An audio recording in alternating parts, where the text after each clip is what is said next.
taller than Mike. Give me. Okay. That's how you're going to start it off? Yeah, wow. There we go. All right. Can I ask a question? I have a question for KJ Henry. KJ Henry, how did it feel coming home and playing a game and not being able to have your mother and father and your siblings here at this game? What was the emotional effect for you? Honestly, it was kind of sad talking to my family before the game. I was really excited to get this opportunity to start for the first time. I was hoping to see them out there, supporting me for my first one. But it is what it is, and I'll see them next week. So I'll make it through. That's nice to hear, buddy. Thank you. Good luck on the season. Now to some real reporters, please. Hey, KJ, it's David Hood. How much fun was it to get that early, sack and stop in your hometown? Yeah, the parents weren't there, but what does it mean to be able to get that first sack out there? It was just so much fun just to be back on the field, let alone obviously make a big play early. I just was happy to be out here with the guys and have an opportunity to play ball. Obviously, that's not the case for a lot of athletes in America right now.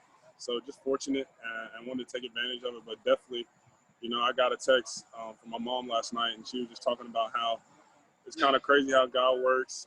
Just 12 years of my life spent on the other sideline cheering for the Demon Deacons. And surely enough, that's where my first start comes in this very same stadium on the opposing sideline. So I think it's just funny how God works in mysterious ways. And I knew he was going to bless me here tonight in some way. So it was kind of good that it happened early.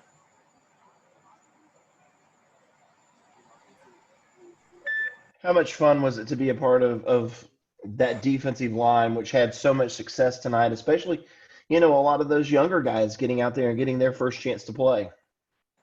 Right. It was a great time. Obviously, we weren't perfect by any stretch of the imagination, but at the same time, for a first game, what you look for is just the energy and the competitiveness. And I think for sure that's what they brought, to the defensive line and really just all of us collectively. That was exciting to see. And like I said, obviously it wasn't perfect. We got some things to clean up for sure. But it was definitely nice to know that these guys come with the right mindset and willingness to work and get after it every day. And I'm glad if they showed up for them as well, because obviously your first game as a young guy, it can be a little hectic. So I was glad they got the jitters out early, got to make some plays and get known, let America know them, you know what I'm saying? KJ, how excited are you guys to get back in Memorial Stadium, even though it's going to be a different atmosphere, just to be in front of some people? It's an understatement, whatever I'm about to say, because we're going to think 20,000, whatever is in that stadium cheering us on next Saturday. We're going to be so appreciative. We're going to be so excited to see our fans. We've been talking about it. We knew we weren't going to have that many people in the stands tonight. And obviously we're going to play ball anyway, but the fans matter. They really do. And I'm glad that Clemson's worked out a safe way for them to come and see us play. And I just hope that everybody there appreciates, what we can do for them on the field. And I hope they're loud Saturday, because we are going to be very excited to see them. We're definitely going to be more excited to see them any time ever. It's going to be better than a sold-out crowd. And we're just happy to see some faces out there cheering us on.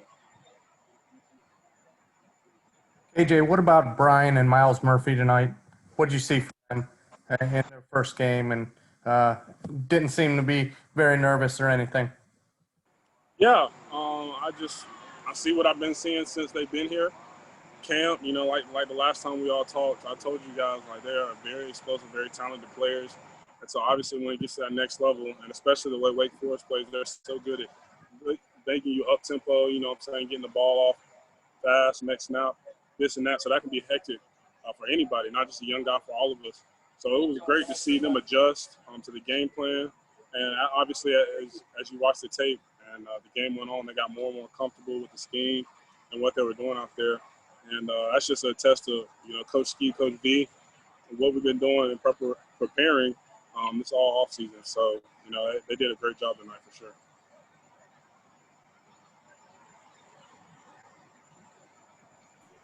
Coach Venables told us that Bryan Bresee is kind of like a big puppy that got outside for the first time, and he just peed everywhere. Is that what you guys see from him in practice? That he's kind of like this excited young puppy to get out there and play? I roomed with Bryan last night, and I don't think I got asked more questions in a hotel room than I ever have by anybody.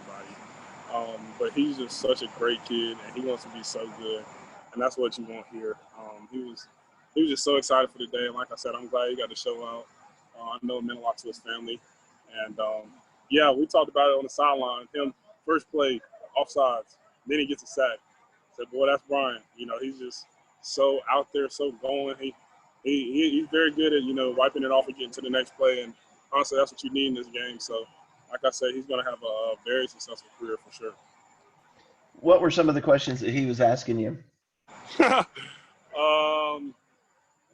we put our suit on, when we're going to eat, can you wake me up when we're going to the meetings, all this stuff. It was just little things had me laughing for real.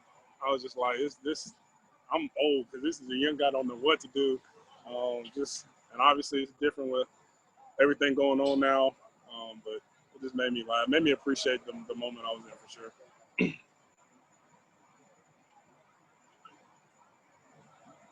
KJ, even with so many young guys around you and not being that much older than them, do you still feel like, you know, the old guy on the defensive line sometimes with all these freshmen around you?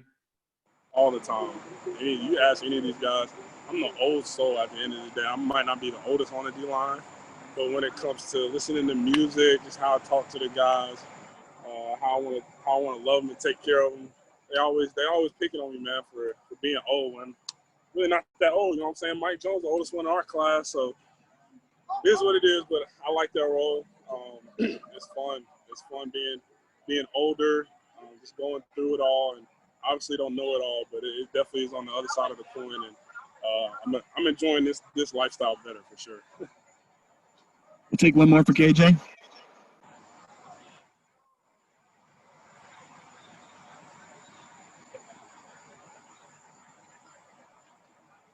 All right, KJ, thank you very much. Oh, appreciate it.